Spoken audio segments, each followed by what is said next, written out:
Shalom. Assalamualaikum warahmatullahi wabarakatuh. Om Swastiastu, Namo Buddhaya, salam kebajikan. Terima kasih atas kesempatan. Pada saat ini perkenalkan, nama saya Injelina Angelia Rei, kelas A2 semester 3, Fakultas Keperawatan. Saya sebagai mahasiswa aktif di Universitas Pembangunan Indonesia Manado. Dan pada kesempatan ini tujuan membuat video ini yaitu memenuhi tugas ujian tengah semester pada mata kuliah kesehatan dan keselamatan kerja atau K3. Pada saat ini saya akan menjelaskan tentang risiko dan hazard dalam melakukan pelaksanaan asuhan keperawatan pengkajian, di mana hal-hal yang berhubungan dengan risiko dan hazard ini dalam pengkajian yaitu risiko melekat dari tindakan pelayanan kesehatan. Dalam hal ini, pada saat melakukan pengkajian asuhan keperawatan adalah bahwa dalam kegiatan ini yang diukur adalah upaya yang dilakukan pada proses pengkajian data dan hal-hal yang dapat saja bisa terjadi. Adapun hal-hal yang dapat terjadi yaitu yang pertama, kurangnya informasi atau data yang diberikan oleh keluarga pasien atau pasien itu sendiri, atau dalam kata lain menyembunyikan suatu hal, sehingga dalam proses pengkajian kurang lengkap. Akibatnya perawat ataupun dokter akan salah dan memberikan perawatan sehingga berbahaya terhadap pasien.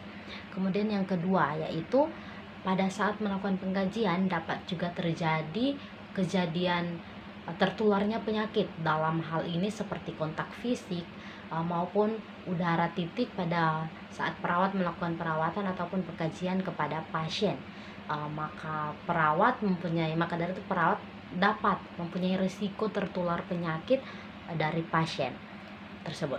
Kemudian yang ketiga yaitu mendapatkan cacian atau pelecehan verbal saat melakukan pengkajian, di mana pada proses wawancara atau ketika perawat menanyakan data atau informasi pasien namun keluarga pasien menyembunyikannya, sehingga demi keselamatan pasien perawat dapat menanyakan sehingga pasien atau keluarga kurang menyukainya dan akhirnya mendapatkan cacian atau perlakuan tidak baik. Dan yang kelima yaitu yang keempat yaitu dalam melakukan pengkajian atau pemeriksaan perawat bisa saja mendapat kekerasan fisik dan dari pasien ataupun keluarga pasien. Misalnya pasien ataupun keluarga yang tidak menyukai proses perawatan atau pengkajian dapat saja melakukan kekerasan fisik terhadap perawat. Saat ini lanjut menjelaskan tentang risiko dan hazard, di mana jika tadi sudah dijelaskan bahwa cara melakukan pengkajian yang berhubungan risiko dan hazard, dan sekarang upaya mencegah dan meminimalkan risiko dan hazard pada pengkajian asuhan keperawatan. Upaya yang dapat dilakukan perawat dalam tahap pengkajian ini yaitu yang pertama, perawat harus memperkenalkan identitas diri baik kepada pasien maupun keluarga pasien. Kemudian yang kedua yaitu perawat hendak tidak menyinggung perasaan klien saat pengkajian dilakukan, misalnya menggunakan masker yang sebenarnya tidak perlu dipakai. Kemudian yang ketiga yaitu perawat juga dapat membangun kepercayaan kepada pasien. Kemudian yang keempat, dalam merawat pasien perawat harus memperlakukan setiap pasien dengan sama. Kelima yaitu pada saat melakukan wawancara dengan pasien perawat harus menjadi pendengar yang baik. Perawat juga harus mampu menempatkan diri sebagai tempat curhat pasien sebaik mungkin dan diharapkan menggunakan bahasa serta tutur kata yang sopan. Kemudian yang berikut yaitu ketika pasien terlihat dalam keadaan yang tidak terkontrol dan susah untuk didekati, maka perawat dapat melakukan pengkajian kepada keluarganya terlebih dahulu. Kemudian yang berikut yaitu saat melakukan pemeriksaan fisik, perawat harus meminta persetujuan dari klien terlebih dahulu. Dan kemudian perawat harus menggunakan APD saat melakukan pemeriksaan fisik pada klien. Kemudian berikut itu perawat juga harus melaporkan setiap adanya tindakan kekerasan dalam bentuk apapun kepada pihak rumah sakit. Dan perawat juga harus menghindari memegang benda yang mungkin telah terkontaminasi. Dan yang terakhir yaitu sebelum menuju ke klien, hendaknya perawat mencuci tangan. Demikianlah hasil presentasi dari video saya. Kiranya apa yang saya sampaikan ini, baik kita sebagai pendengar maupun yang melihat video ini, dapat bermanfaat bagi kehidupan kita semua. Akhir kata saya ucapkan wassalamualaikum warahmatullahi wabarakatuh, shalom, dan terima kasih.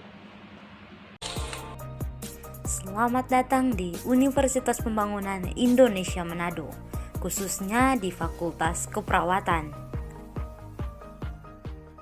Hai guys, pastinya teman-teman semua yang baru lulus SMA ataupun SMK masih pada bingung nih. Pasti pada mikir, setelah lulus mau kuliah di mana, terus mau ambil jurusan apa. Nah, tenang aja. Buat yang masih pada bingung mau kuliah di mana, aku punya solusinya. Solusinya apa? Ya, kuliah di Universitas Pembangunan Indonesia Manado, di mana Universitas Pembangunan Indonesia Manado ini siap membantu dan mengajar serta mendidik kamu untuk bisa menjadi orang yang sukses dan tentunya bertanggung jawab. Tenang aja, di Universitas Pembangunan Indonesia Manado juga memiliki 6 fakultas, di antaranya yaitu Fakultas Keperawatan, Fakultas Hukum, Fakultas Pertanian, Fakultas Teknik, Fakultas Ilmu Sosial dan Ilmu Politik, serta Fakultas Sastra. Nah, dan khususnya untuk keperawatan ada jenjang S1 dan juga profesi nurse loh. Jadi nggak perlu ragu lagi dong buat nyari tempat buat kuliah. Perlu kamu tahu juga bahwa di Universitas Pembangunan Indonesia, khususnya program studi keperawatan, memiliki visi dan juga misi.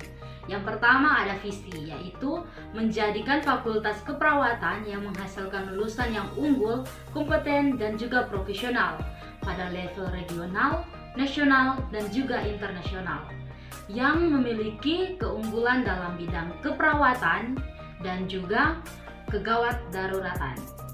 Dua, ada misi. Misi yang pertama yaitu menyelenggarakan pendidikan keperawatan berstandar nasional dan internasional, serta berdaya saing yang unggul dalam bidang keperawatan gawat darurat. Yang kedua, meningkatkan kualitas manajemen fakultas agar mempunyai tata kelola yang optimal, gunanya untuk menunjang kegiatan, pendidikan atau pengajaran, serta penelitian dan pengabdian pada masyarakat. Yang ketiga, ada mendorong hasil pendidikan atau pengajaran dan penelitian dalam bidang kegawat daruratan yang dapat digunakan untuk pengabdian masyarakat yang mendukung daya saing bangsa. Yang keempat yaitu membangun kerjasama dengan institusi keperawatan yang efisien. Yang kelima yaitu menghasilkan perawat yang profesional serta beresponsif, inovatif, kreatif, dan juga berkepribadian luhur.